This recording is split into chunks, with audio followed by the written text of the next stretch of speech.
Hey there, honey bunnies. Welcome to episode 90 of the Sovereign Storytellers podcast with your host, Michelle Wolf. I'm coming to you today, August 1st, coming up on a full moon, I think, or a new moon. What are we doing? Where are we? What time is it? What day is it? I have a message for you from Team Invisible. My Patreon group gets a Force Reiki blessing wheel and channeled message healing session once a month. And it actually started I just made the files for them, but it actually started about midnight last night. I've had a lot of trouble sleeping. My sleep is really erratic and chaotic most of the time, but it has a pattern that seems to be influenced by the moon, so I don't worry about it too much. But lately I haven't felt well physically, and my sleep has been quite a mess and all the things. Part of what's been disrupting my sleep is the dead people. The people who have died and are having trouble transitioning. And some of you, if you're new to the podcast, this is something that I do when I become aware of someone who has physically died and they're having trouble transitioning. They can sort of knock on my door and I'll do a process that helps them move on. I also have a part of my land, the land next door to me, it has a drain on it. So there are vortexes that come up, like in Sedona. People definitely can feel the energy in Sedona of the vortexes that bring energy up for us. Or not for us, they come up and we can access that energy. But there's also places that it's a vortex that goes down. It's a drain and it's healing. It's draining off things that, you're ready to let go of, draining off illness, etc. And I have to thank my friend Bettina for teaching me about that, because before that I didn't know. But here's what I knew is people who come to visit me get real sleepy. It's very hard to, it's a drain, right? But not in a bad way, but it makes you sleepy. Your body wants to rest and let go of things.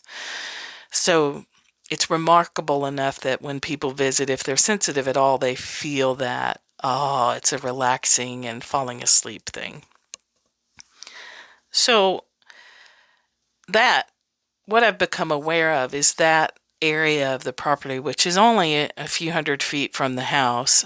So I have to do things to help myself stay awake, is a way station. Would be a great word. My sister used that word recently, and I was like, that makes perfect sense.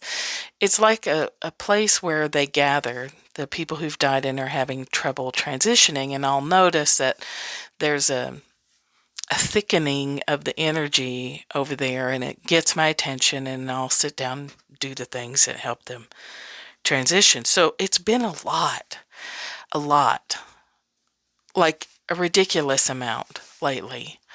I've done lots of clearings on the land and the whole southeast, but this is different. It's like crowds of souls that are having trouble transitioning. It's not that they've died in any particular trauma or that something they don't know that they've put down their physical body, which is what usually happens.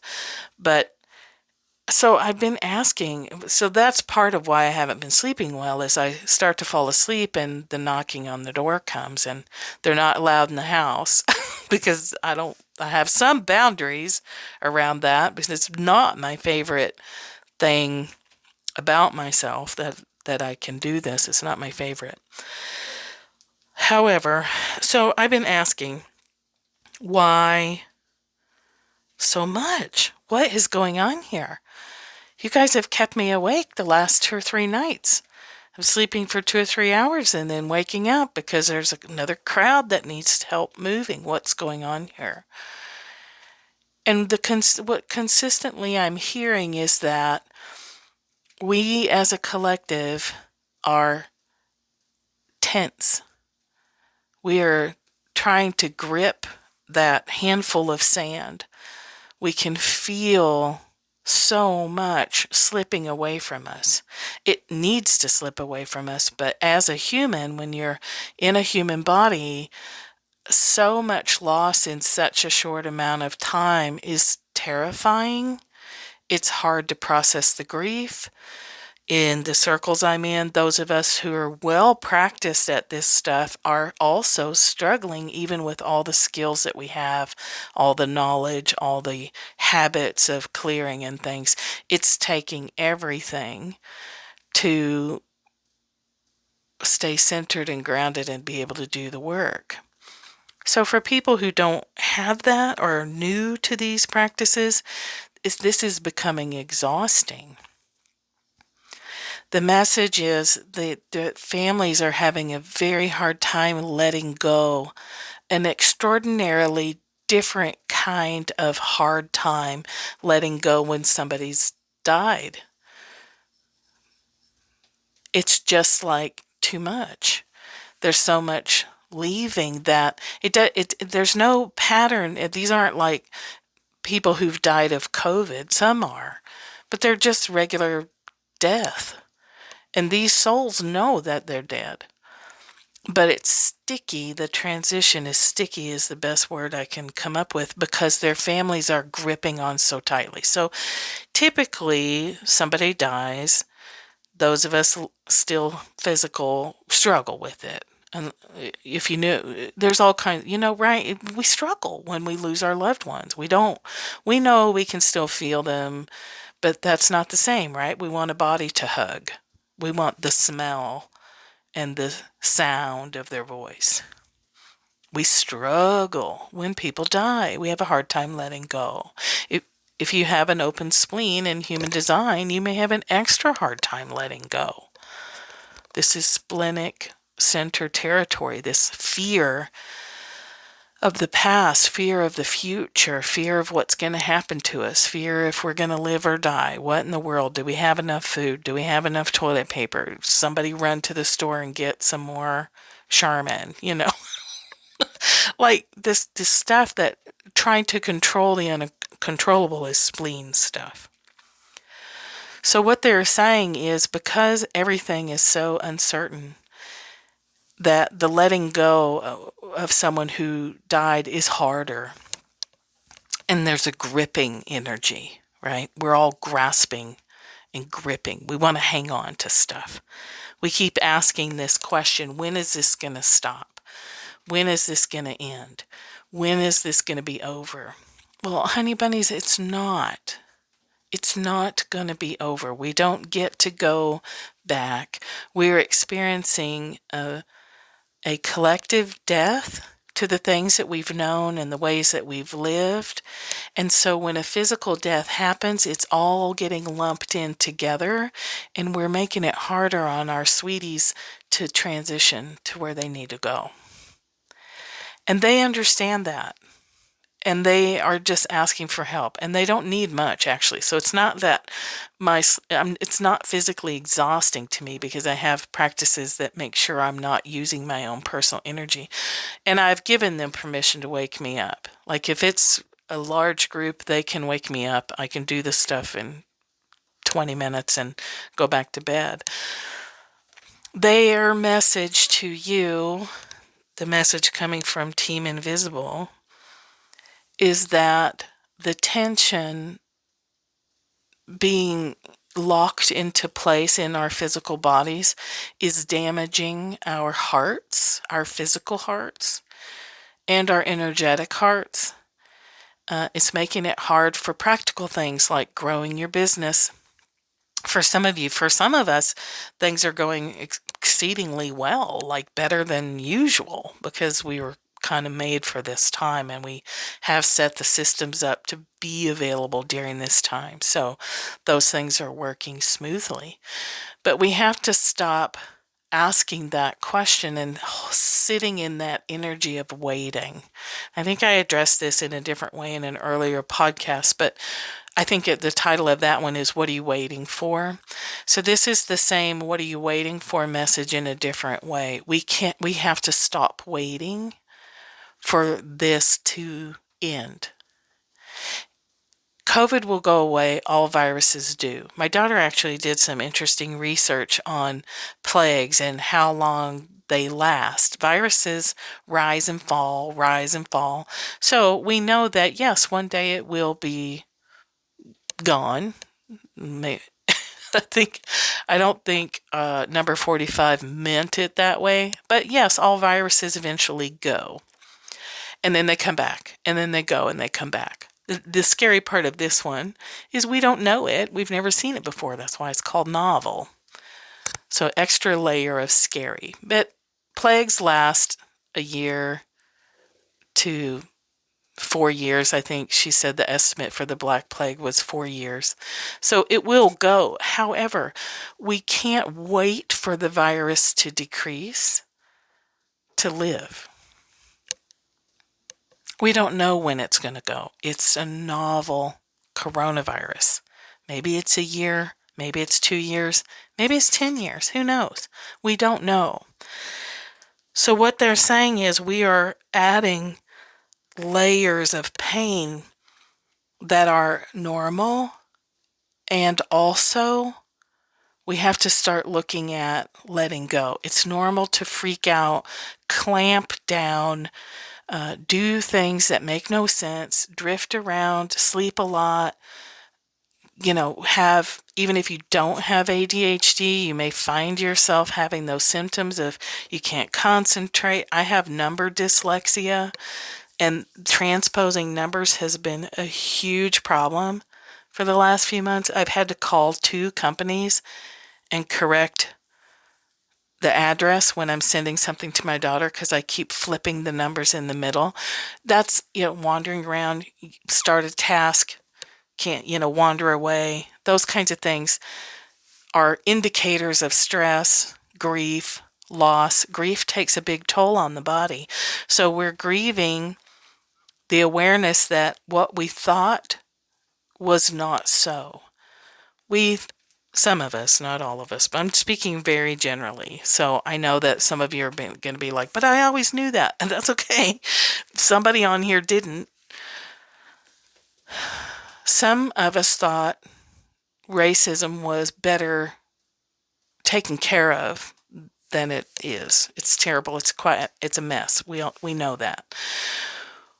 Some of us have been waking up to greater awareness of what being white and being privileged actually looks like and what that means, and navigating, okay, what do we do with that? How do we help? How do we be respectful? How do we do what we can to correct this situation? So there's grief around that. There's grief around for people who really enjoy going to work, to an office. They like the social bit of it. That's never been me. For some of us, we're like, yeah, we've been working at home for years, no big whoop. But for some people, they're really grieving the loss. For social people, this is quite a struggle. Grieving the loss of backyard barbecues, grieving the loss of going to the beach, grieving. So much grieving. When we're not comfortable with grieving and letting go, we grip on and we just wait we have this thing of waiting till it blows over, right? Stick our head in the sand, numb out, addictions are through the roof, all the stuff that we do to avoid it. We don't want to feel all this loss. We don't want to feel the uncertainty. We just don't want to feel. What they're saying is that we have to feel, and we have to look at letting go. We have to let go. Acknowledge that our country is never, ever, ever going to be the same. And in fact, it's not what we thought it was anyway. You've seen this several times. It's not, the scariest thing is not that the buffoon in the White House is in the White House. It's what got him there. Like the state that we're in that allowed such a travesty to happen. That's still here. Getting him out of the office was still, we have this stuff to fix, to heal, to let go. So being tensed up and holding on is affecting even our loved one's ability to die a smooth death. It's affecting our ability to feel the loss and then open up to receive, okay, what's next? This is the part where I get soapboxy, and I'll try not to get too soapboxy, but this is the problem with jumping to the love and light and the separation and the standing back, being a witness too soon. You can't love and light your way through grief. It's messy, it's dark, it's dirty. You can love it, but it's descending into the darkness for a while. And then you go back to the light, and then you're in the middle, and then you're up, down, and all around.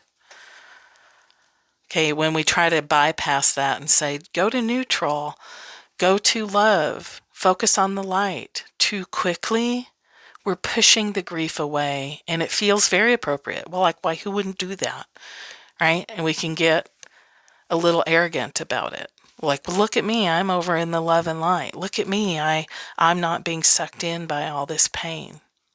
Well, good. I mean, maybe it's true that some people don't have to feel the loss, but in my experience, that's not true. In my experience, we have to face and feel the pain, and the jumping to the love and light too quickly is skipping over that process, which takes a heavy, heavy toll. And we're gripping on to everything. And we have to start prying our fingers off the wheel, thinking that if we just hang on, if we just hold tight, if we just hold it all together, then it's going to change and go back to normal, and it's not. You know, I'll always tell you the truth, whether you want to hear it or not. Things are not as bad as they're going to be, and they're going to get better, because that's life. It always gets bad and then better and then bad and then better. And I would love for you to take the word bad off the down times, off the dark times. The night isn't dark and evil. The night is just the night. The day isn't extra sunny and super special. It's just the daytime. We have both. We have and we have to start letting go.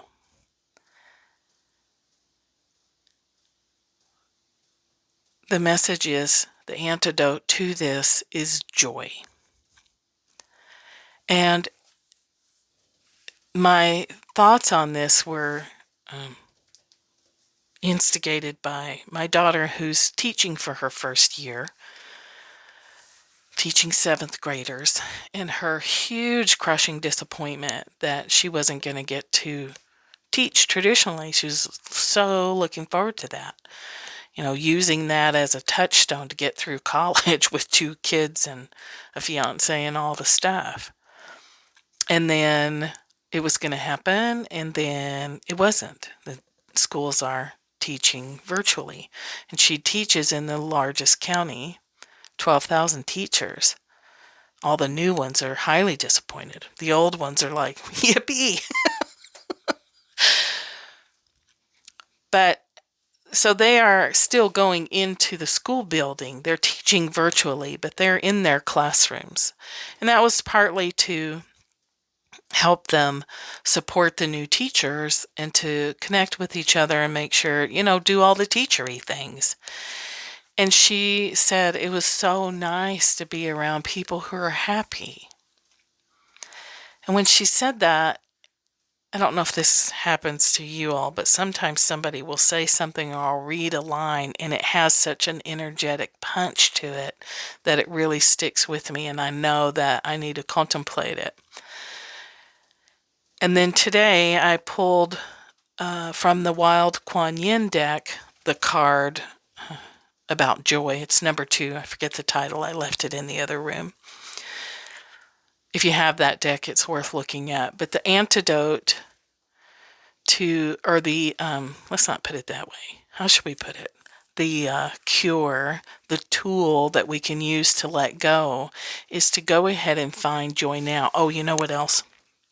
There's a book that also stuck with me. Unfortunately, I have a thing where I don't remember book titles, but it was written by a POW, a man who was in a POW camp, and he was talking about the prisoners who came out and lived the longest and did the best didn't pin their hopes on a future date.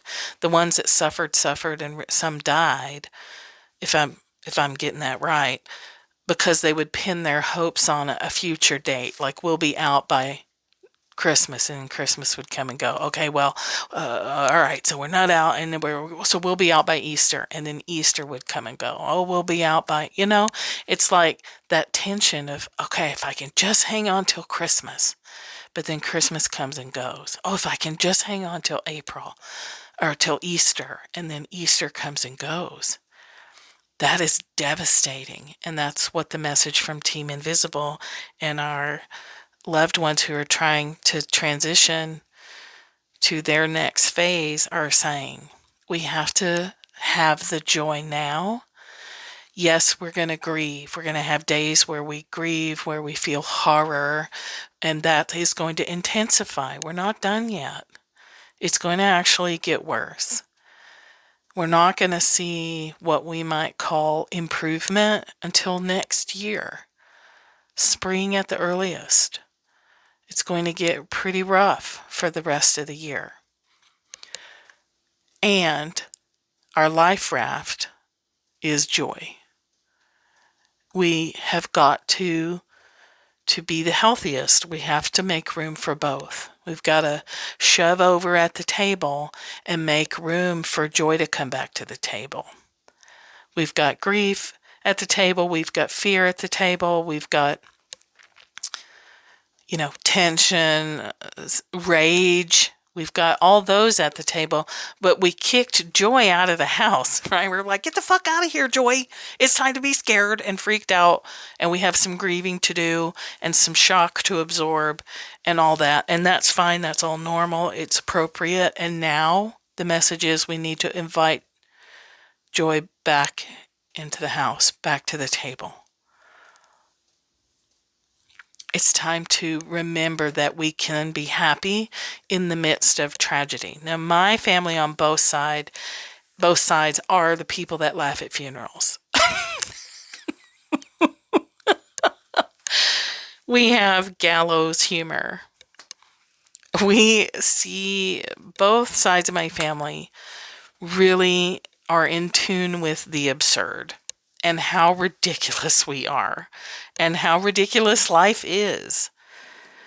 And so at funerals, there's quite a lot of laughter and joking and telling stories about the person who just died. And then people will be crying, and then everybody will be laughing.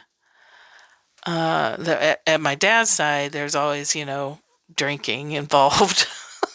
Not on my mom's side, but there's food and laughter, and I don't know if it's our Irish roots or where that comes from, or maybe everybody's family does that, but there's just a big outpouring and allowing of emotions that actually, if we had allowed that all the time, we'd probably be better off. So there's jokes during painful times. Somebody will be at the hospital. Somebody just had a wreck. Don't know if they're going to live or die. Somebody will find something funny about that, and then everybody will be laughing.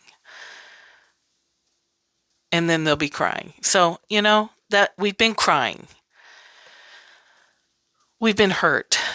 We are watching and witnessing the deeper layers of hurt that's going on for our Black, Indigenous, people of color. We're aware of if you're white, our participation in the system that has caused all that pain. There's all the stuff, right? Heartbreaking. over and over and over.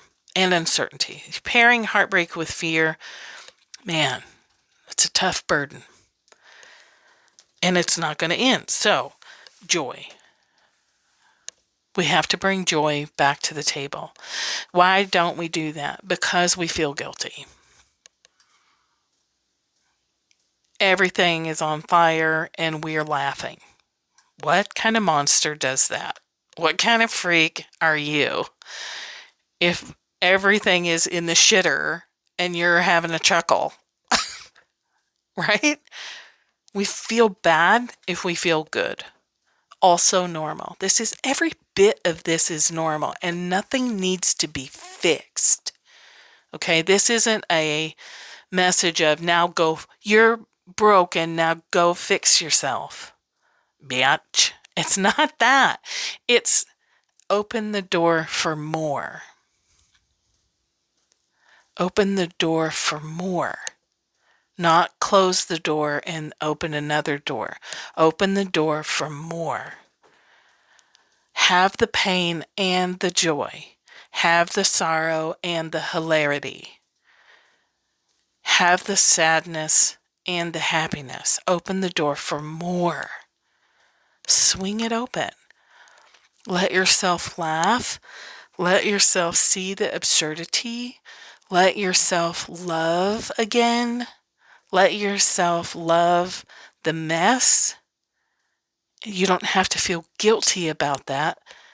It's what's being asked for on an individual level and on a global scale. This tendency of ours to try to carve ourselves up and separate and cut off the emotional sides of ourselves, the feminine, whatever you want to call it, is global. And I have some more podcasts coming for you about that. But for today, I'm going to try and stay focused, which is not easy for me. You know, I'm the tangential queen. The message is, go ahead and grieve, stop waiting, and let joy come back in. Go ahead and be mad and open the door for more. Let yourself feel the chaos and the emotional up, down, up, down, up, down, up, down. You're not crazy if you're crying 1 minute and laughing the next. All therapists say to their clients, if you are able to ask the question, am I crazy? You're not. If you've got it together enough to wonder, am I losing my shit? Has my cheese slipped off my crackers completely? Then it hasn't. Truly insane people are not able to step back from themselves enough to question if they're crazy, okay? We feel crazy because we've never experienced this. We've never experienced a pain with no end in sight, an upheaval, and we can't see when it's going to stop. We hate that. It's okay. We've never experienced where every morning is a new kind of punch in the face. Right? Somebody wrote an article that compared us to, I don't know if this is appropriate or not, but compared the country to abused people living with an abuser. Every day is something else. Every day is a new kind of gaslighting. Every day you're like, what in the fuck is true? What the fuck? What in the fuckity fuck is happening here? We don't know. We don't know. And we can't wait to know, to let go and feel joy. We can't even look to spring. Oh, well, the astrologers are saying spring. Michelle Wolf said spring. So-and-so said spring. If I could just hang on until spring.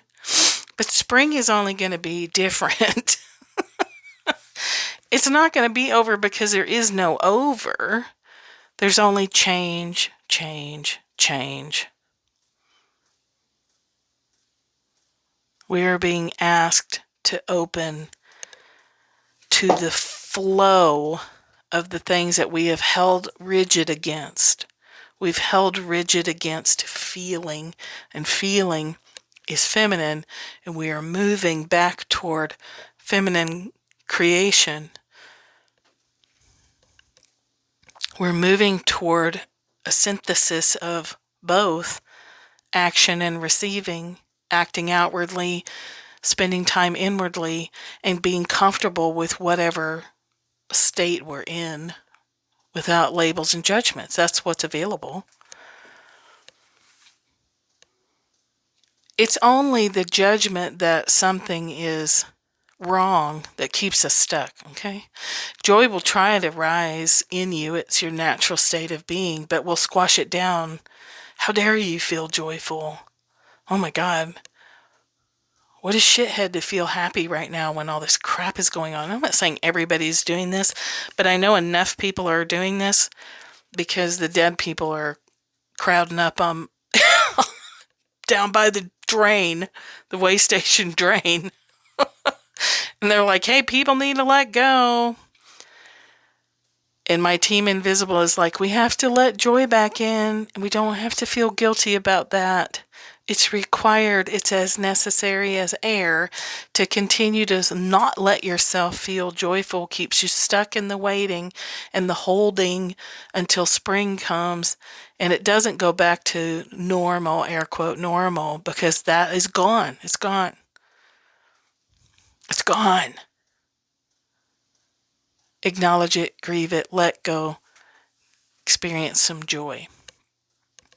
So, as you go looking for joy again, deliberately, be aware that you may feel guilty if your life is going really well right now. If you're like, damn, business is booming, I can't even keep up with all the money that's coming in. This is the shit, man. You don't have to feel bad about that. If life is in the shitter for you and you have a moment of seeing a flower or you catch your dog looking at you the way dogs do, or your cat comes up and does the little chirping noise that cats do when they're like, hey, I love you, give me a snack. Although they might just be saying, give me a snack. And you have that spark of joy, don't squash it. Look for opportunities. Go out in nature.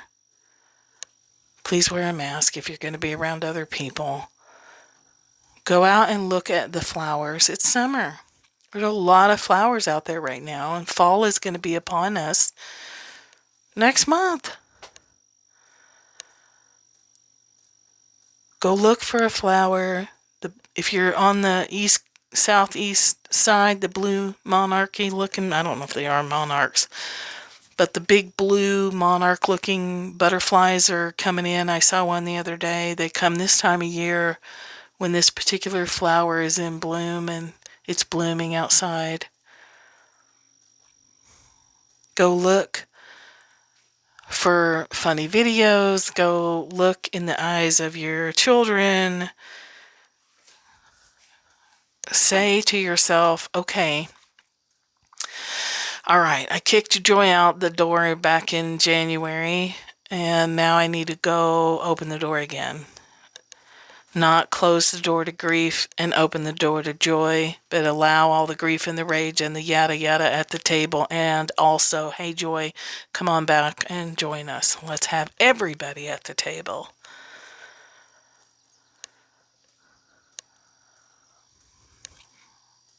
If you've never seen, and it's everywhere, so I don't know how you missed it, but if you've never seen This Being Human is a Guest House by Rumi, R-U-M-I, go Google that. Fling the door open to more.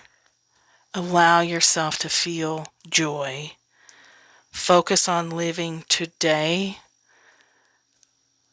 To pull a saying from the recovery world, start facing life on life's terms.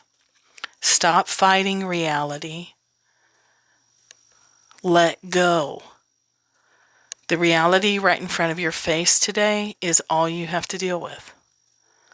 Sufficient unto the day is the problems therein or thereof, or whatever that scripture verse is. We have enough to deal with right now. Stop trying to make it go back. Stop living for the future.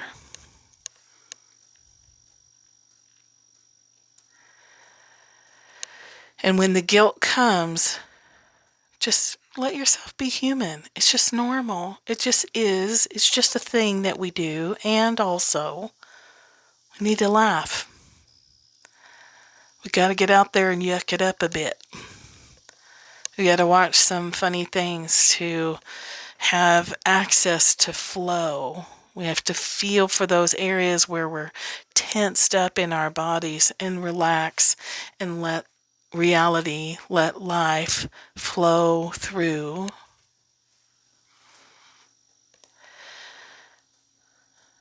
Okay, so I've said that like 17 times. Like we can stop here.